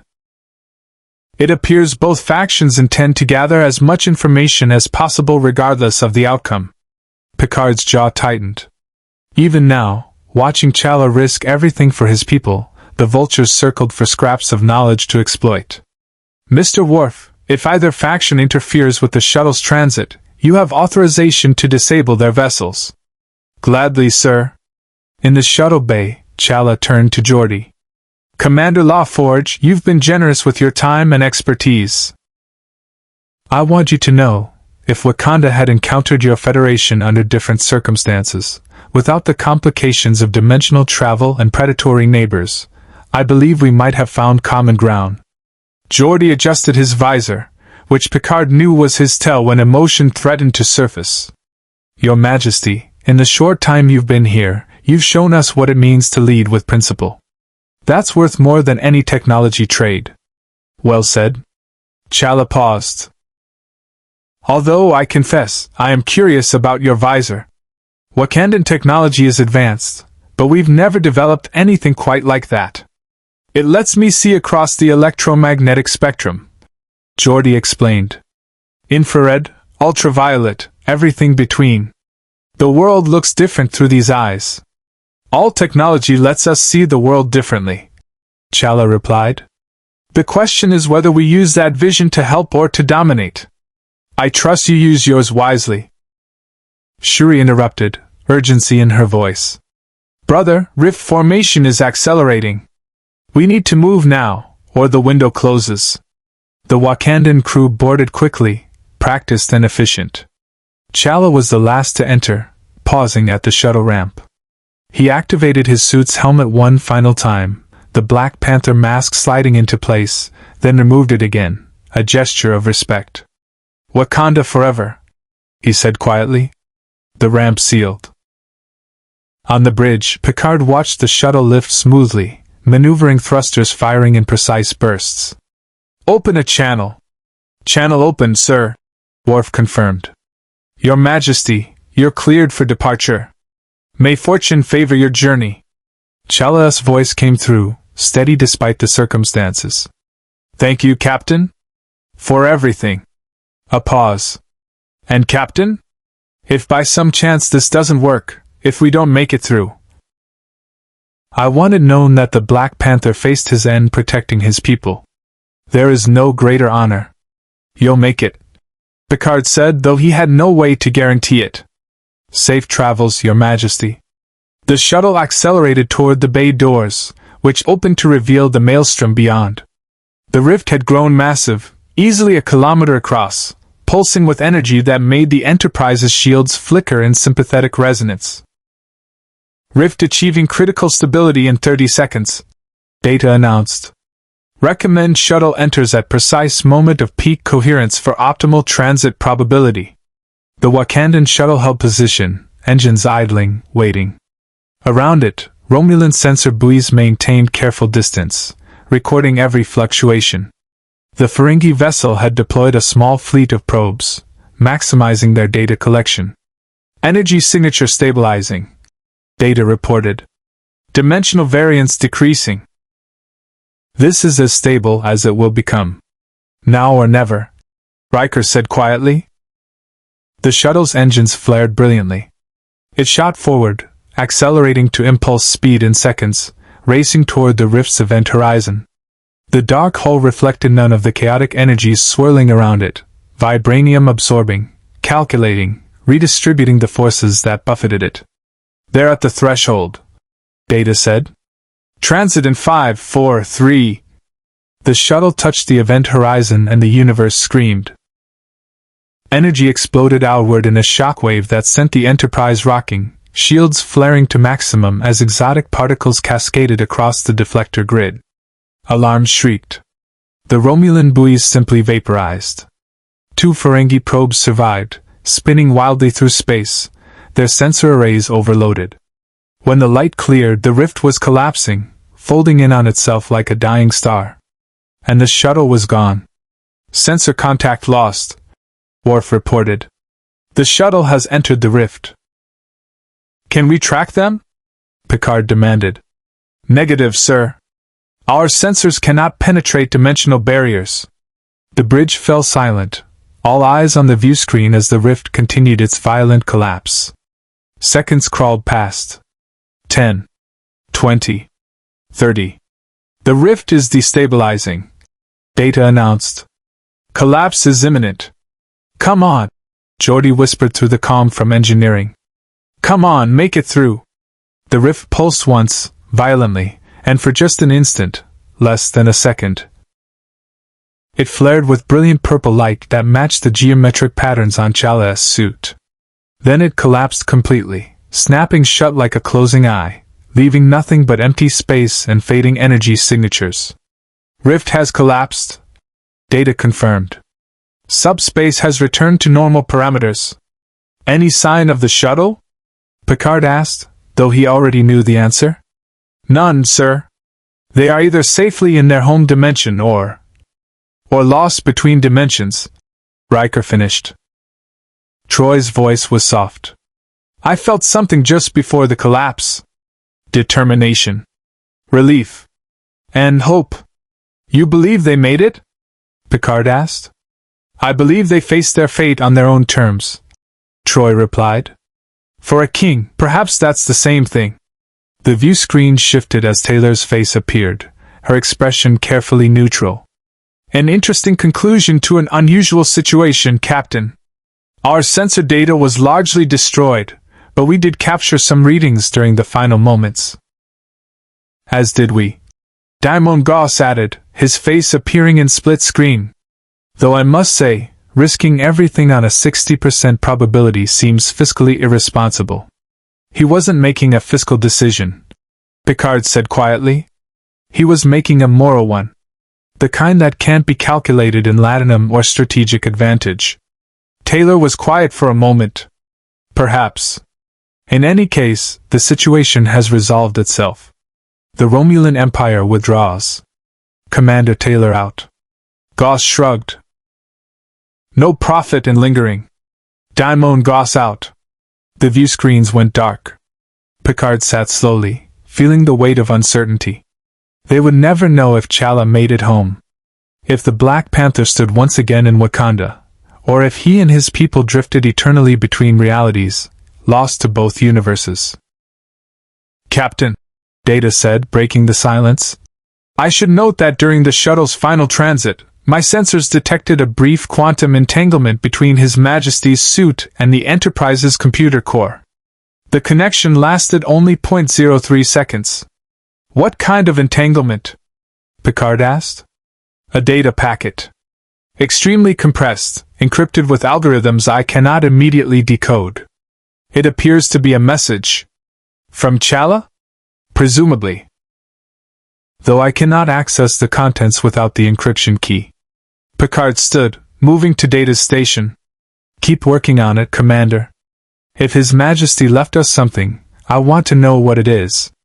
Aye, sir. As the bridge crew returned to their duties, Picard gazed at the view screen where the rift had been. Somewhere, in this universe or another, a king fought to protect his people. And whatever the outcome, he had done so with honor, with courage, and with the kind of principled leadership that transcended dimensional boundaries. Mr. Data, Picard said quietly, make a personal log entry.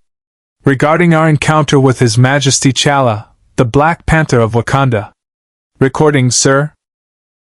We met a king today.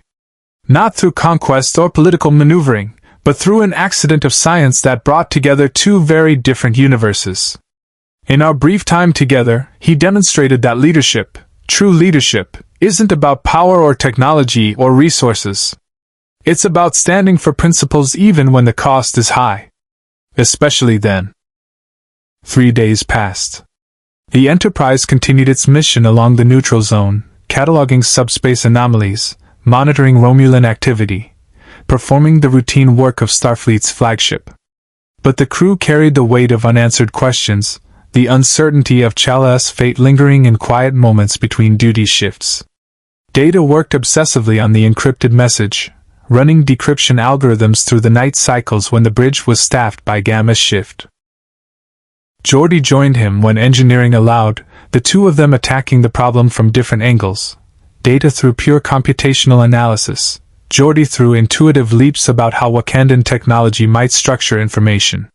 On the third night they found the key. Captain Picard to the bridge! Data's voice echoed through Picard's ready room, where he'd been reviewing diplomatic reports. The android's tone carried something unusual.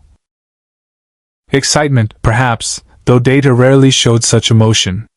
Picard arrived to find the night crew at their stations, Data at ops with Geordi standing beside him. The main view screen displayed a complex data matrix, streams of information flowing in patterns that hurt to look at directly. You decrypted it, Picard said.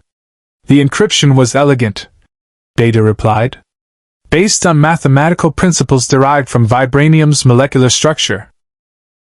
Once we understood that the key was literally encoded in the material's atomic resonance. We got lucky. Geordi interrupted with a grin. I ran a spectral analysis of the energy signature his suit left in the transporter pattern buffer. The harmonic frequencies contained a mathematical sequence that matched the encryption algorithm. Show me, Picard ordered. The data matrix shifted, resolving into something more comprehensible. A video file. Though the format was unlike any Federation standard. The image was slightly distorted, colors shifted into unfamiliar spectrums, but unmistakable. Chala appeared on screen, his face composed but showing signs of stress. Behind him, the interior of the Wakandan shuttle was visible, damaged panels sparking, Okoye working frantically at controls while Shuri shouted instructions. "Captain Picard?" Chala's recorded voice began. "If you're viewing this, then our shuttle's automatic transmission protocol succeeded. We are currently inside the rift, experiencing severe dimensional turbulence. Our sensors show we're being pulled toward multiple quantum destinations simultaneously. Shuri believes we have perhaps 90 seconds before the shuttle's structural integrity fails." The recording shook violently. In the background, Ao braced herself against a bulkhead as consoles exploded in showers of sparks. "I wanted you to know," Chala continued, his voice remarkably steady despite the chaos, "that regardless of the outcome, I am grateful for the bridge you built. You showed me that isolation, even when chosen for protection, comes at the cost of understanding and growth. Wakanda survived for centuries by hiding from the world. Perhaps that was necessary once. But seeing your federation, the cooperation between species who were once enemies, I wonder if we chose safety over the possibility of something greater." Another violent lurch. Shuri's voice cut through. "Brother, the dimensional engines are overloading. We need to reroute power from life support," Chala ordered, still addressing the camera. "Captain, I'm transmitting our sensor data from inside the rift. If your scientists can decode it, perhaps it will help prevent others from making our mistakes. Or perhaps," he smiled slightly, "perhaps it will help someone make the same journey deliberately, with better preparation." The transmission flickered. When it stabilized, Chala's expression had changed, determination replacing uncertainty. "We're attempting a desperate measure. Shuri theorized that if we channeled the suit's stored kinetic energy into the dimensional engines, we might create enough resonance to lock onto our home universe's quantum signature. The probability of success is—" He glanced off camera. "Shuri says 12%. But 12% is better than 0. Your Majesty!" Okoye's voice, sharp with urgency. "The rift is collapsing. We're out of time." Chala nodded. "Then we make our choice now." He looked directly into the camera, and for a moment it felt as though he could see through dimensions, meeting Picard's eyes across impossible distance. "Live long and prosper, Captain Picard. And tell your crew, tell Data, Geordi, Worf, all of them, that the Black Panther faced the end without fear. Because I wasn't alone. I carried the memory of allies who expected nothing and gave everything." He reached for the controls. The camera caught a glimpse of his hand moving across unfamiliar interfaces, Shuri beside him making final calculations, the Dora Milaje standing ready despite knowing there was nothing left to fight but fate itself. Purple energy erupted across the shuttle's hull, the vibranium suit's entire stored power, released in a single catastrophic pulse. The dimensional engine screamed, harmonics building to impossible frequencies. And then, the transmission ended. The bridge was absolutely silent. "Is there more?" Picard asked quietly. "Negative, sir," Data replied. "The file ends there. However, I should note that the transmission's metadata contains a timestamp. It was sent from inside the rift approximately 2.3 seconds before the rift collapsed completely. Which means they executed their desperate measure at precisely the moment when the rift was at maximum instability. From a probability standpoint, that was either the worst possible timing or the only moment when such an action could succeed." Geordi ran his hand over his face. 12%. He bet everything on 12%. He bet everything on hope," Picard corrected. "There's a difference, Captain," Data continued. "The sensor data His Majesty transmitted is extensive. It contains readings from inside a dimensional rift that no Federation scientist has ever survived to record. The information could advance our understanding of quantum mechanics, dimensional physics, and subspace topology by decades. He gave us a gift. Picard said. Even while facing oblivion, he thought about how his experience might help others. The Gamma Shift Operations Officer spoke up hesitantly. Sir, should we forward this to Starfleet's Science Division? Picard considered. Not yet. First, I want to review the data personally. His Majesty trusted us with this information. The least we can do is ensure it's used as he would have wanted, for exploration and understanding, not for weapons or strategic advantage. Agreed, sir, Geordi said. I'll begin preliminary analysis. With your permission, I'd like to focus on the dimensional engine specifications. If we can understand how they use vibranium to interact with quantum fields. Proceed, Picard authorized. But Geordi, carefully. The last thing we need is to accidentally create another uncontrolled rift. No kidding. Over the following days, the senior staff studied Chala's final gift. The data was extraordinary. Readings that captured the precise moment when one universe touched another, when reality's fabric stretched thin enough to glimpse what lay beyond. Shuri's calculations were brilliant, showing intuitive leaps that Federation science would take years to replicate. The engineering logs revealed a people who had mastered technologies the Federation was only beginning to explore. But it was the personal logs, scattered fragments Chala had recorded during the transit, that affected Picard most deeply. Day 1 in this universe. One entry began. I have led Wakanda for 5 years, making decisions that affected millions. Yet here, I am simply a displaced traveler, possessing knowledge others covet and power they fear. It is humbling, and perhaps necessary. A king who never faces powerlessness may forget what it means to serve those without power. Another. The Federation intrigues me. They've achieved what Wakanda never attempted, unity without dominance, cooperation without submission. I wonder what my father would think of them. Would he see opportunity or threat? Partnership or infiltration? And finally, recorded just before the attempted transit. If I return home, I will remember this lesson. Isolation preserved Wakanda for centuries, but preservation is not the same as growth. The question isn't whether we can survive alone. We've proven that. The question is whether we should. Whether there's something worth risking our secrets for. Something like understanding. Like alliance. Like the possibility that we're stronger together than apart. Captain Picard showed me that possibility. Whatever happens next, I carry that knowledge home.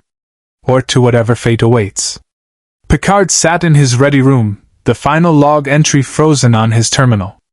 Through the window, stars streamed past in the familiar patterns of warp travel. Somewhere out there, in this universe or another.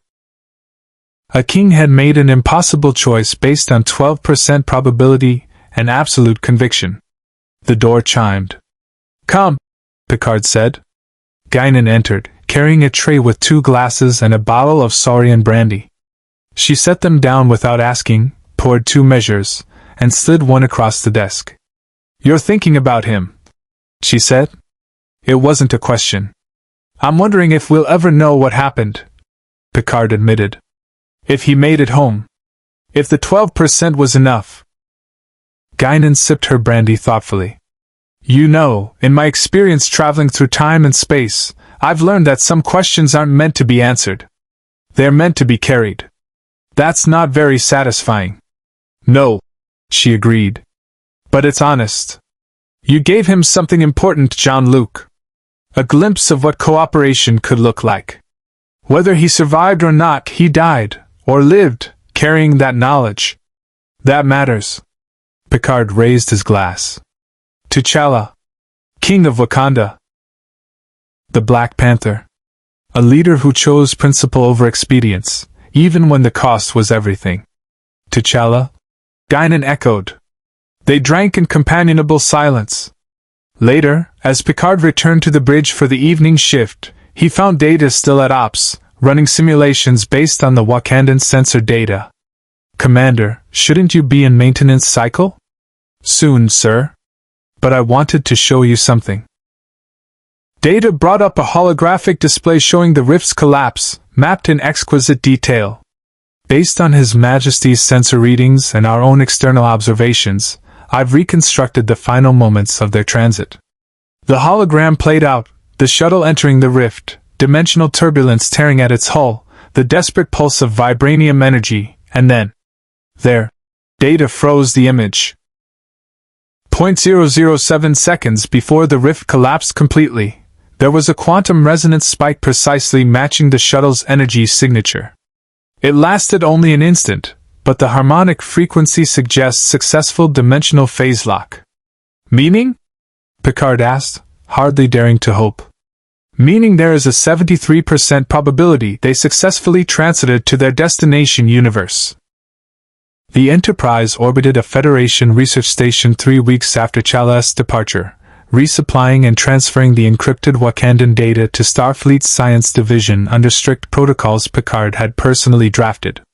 The data would be studied, yes, but with the understanding that it represented a gift from a king who had trusted the Federation with his people's knowledge in his final moments.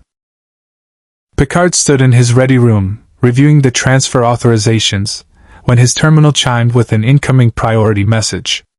The encryption was Starfleet intelligence. Unusual, but not unprecedented.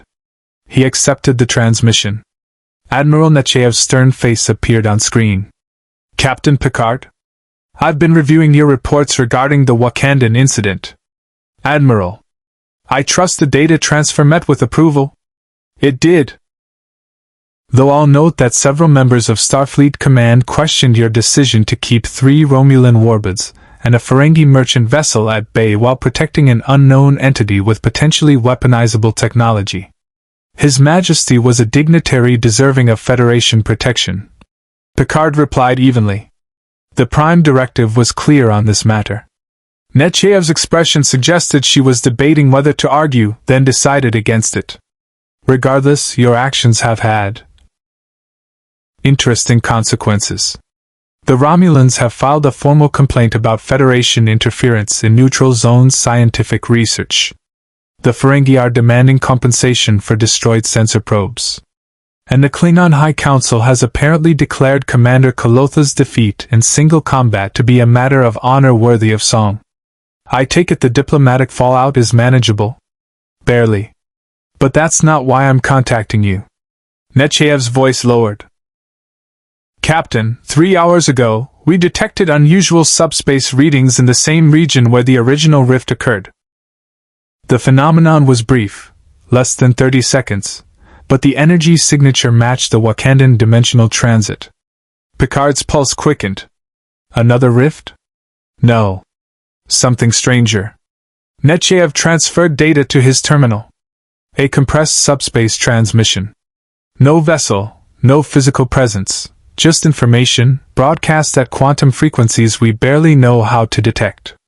Our listening post captured it by pure chance. The data resolved on Picard's screen. Audio only. The universal translator struggled with the signal, then locked on. Chala's voice filled the ready room. Captain Picard, if your scientists are half as brilliant as I believe, they will detect this transmission. We made it home. The probability was 12%, but sometimes 12% is enough when combined with determination, skilled engineers, and a vibranium suit storing enough kinetic energy to punch through dimensional barriers. Picard felt something release in his chest. Tension he hadn't realized he'd been carrying. The recording continued. We emerged in Wakandan airspace approximately 17 seconds after we departed this universe. From our perspective, the transit was instantaneous. From yours, I imagine weeks have passed. Time flows differently between dimensions, apparently. Shuri is already working on theoretical models, though I've forbidden any further experiments until we better understand the risks. There was a pause, the sound of movement, voices in the background speaking rapid Kosa. I wanted you to know we survived. More than that, we returned changed. Captain, I have called a council of Wakanda's tribal leaders. I am proposing that we end our isolation. Not completely, not recklessly, but deliberately. We will reveal ourselves to the world, share our knowledge carefully, and seek the kind of cooperation your Federation embodies. It won't be easy. Many will oppose this change. But I've seen what's possible when different peoples work together toward common purpose. Another pause. When Chala spoke again, his voice carried a weight Picard recognized, the burden of leadership when making decisions that would reshape a nation's future. I cannot build a federation in my universe. Our Earth is not ready for that. But I can build something. A foundation. A demonstration that sharing knowledge doesn't mean surrendering sovereignty. That strength includes the wisdom to accept help when needed. You showed me that, Captain. You and your crew. My scientists tell me this transmission will degrade rapidly once it crosses dimensional barriers. I have perhaps 30 seconds of coherent signal remaining. So I will say this, thank you. For your protection. For your principles. For showing a king that walls, even when built for protection, can become prisons. The transmission crackled with static. Shuri's voice came through faintly. Brother, the dimensional resonance is collapsing. Wakanda forever, Captain Picard. Chala's final words were barely audible through the interference. Live long and... The signal cut to white noise, then silence. Picard sat motionless for a long moment. Then he touched his comm badge. Senior staff to the observation lounge. Immediately. Within minutes they assembled. Riker, Data, Worf, Troy, Crusher, and Geordi, summoned from their various duties with an urgency that brought them at a run. Picard played the transmission without preamble. When it ended, Geordi was grinning. He made it. That crazy, brilliant 12% shot actually worked. More than worked, Troy said softly. He's changing his entire civilization's philosophy because of what he learned here. In 3 days. 3 days that revealed the limitations of isolation, Picard said. Sometimes that's all it takes, a glimpse of an alternative path. Worf nodded with satisfaction. He honored the outcome of our encounter. A true warrior's response. Captain, Data said, I should note that the transmission's quantum signature suggests it required extraordinary energy expenditure to send. Whatever method they used to breach dimensional barriers for this message likely exhausted significant resources. Which means he considered it worth the cost, Riker observed. Just to let us know he made it home. Not just that, Picard corrected. To acknowledge what we gave him. To close the loop. He stood, moving to the observation window where stars stretched endlessly. In our brief time together, Chala and I discussed leadership, sovereignty, and the cost of isolation. I believe we both learned from each other. What did you learn, Captain? Troy asked gently. Picard considered. That principles matter most when defending them is difficult. That protection without expectation of reward is the purest form of alliance. And that sometimes the greatest gift we can give is simply showing others that another way is possible. He turned back to his crew. His Majesty is going to reveal Wakanda to his world. He'll face opposition, skepticism, possibly hostility. But he's doing it because in this universe, he saw that cooperation across differences isn't just idealistic, it's achievable. We showed him that. Sir, Geordi said, should we inform Starfleet Command? The implications of stable cross-dimensional communication. We'll inform them. Picard agreed. But I want it clear in our report that this wasn't an experiment, or a strategic opportunity. This was one leader thanking another for upholding principles. Nothing more, nothing less. The Romulans won't see it that way. Worf warned. If they learn stable dimensional communication is possible, then they'll face the same challenges we do, Picard said. Understanding the science doesn't mean controlling the application. And based on the energy requirements Data mentioned, this isn't something that can be weaponized easily. He paused. Besides, I suspect His Majesty's scientists are already working on ways to prevent unwanted dimensional incursions. Wakanda didn't survive centuries of isolation by leaving their defenses vulnerable. A prudent assumption. Data agreed. Crusher leaned back in her chair, a slight smile on her face. You know what strikes me? In all the chaos of the past few weeks, the Romulans, the Ferengi, the Klingon, the diplomatic maneuvering, the simplest thing was what mattered most. We treated him with respect. We protected him without demanding payment. And that simple decency changed the course of an entire civilization. Not just decency. Troy corrected. Recognition. Captain Picard recognized Chala as an equal, a fellow leader facing impossible choices. That recognition gave him permission to reassess his own assumptions about isolation and cooperation. Riker stood, moving beside Picard at the window. Do you think we'll hear from them again? Wakanda, in their universe? Perhaps, Picard said. Or perhaps this was both first contact and farewell. Either way, number one, we've been reminded of why we're out here. Not to conquer or claim or extract value from what we discover, but to learn, to grow, to show others and ourselves what's possible when principles guide action. The Federation at its best, Riker said quietly. Indeed. That evening, Picard made a final log entry, one he flagged for long-term archival in Starfleet's cultural database. Captain's personal log, stardate 44390.1. We have confirmed the safe return of His Majesty Chala to his home dimension.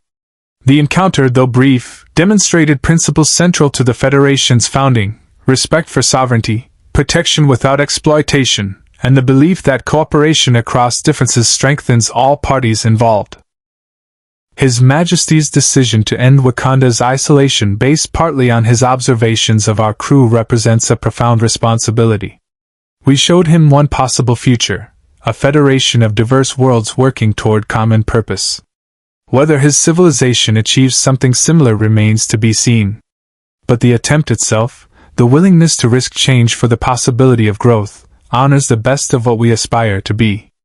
I find myself thinking of something Jean-Luc Picard once said.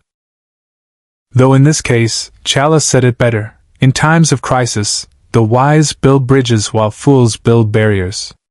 We built a bridge. We may never cross it again, but knowing it existed, even briefly, reminds us why we venture into the unknown. To seek out new life and new civilizations. To learn from them, as they learn from us. To demonstrate through action, not merely words, that there are principles worth defending even when no one is watching, no glory is gained, and no strategic advantage is achieved. The Black Panther returned home. And in doing so, he carried with him a seed of possibility, that isolation, however safe, is not the same as strength. That true power includes the wisdom to accept partnership. End log. Picard closed the file and returned to the bridge, where the Enterprise awaited its next heading, its next mission, its next encounter with the infinite diversity of the cosmos. The Enterprise's encounter with Chala, the Black Panther of Wakanda, became a case study in Starfleet Academy's advanced diplomacy courses, not for its tactical maneuvering or scientific discoveries, but for its demonstration of principle under pressure. When faced with Romulan threats, Ferengi opportunism, and Klingon challenges, Captain Picard chose protection without expectation of reward, defending Chala's sovereignty as an end in itself rather than a means to strategic advantage.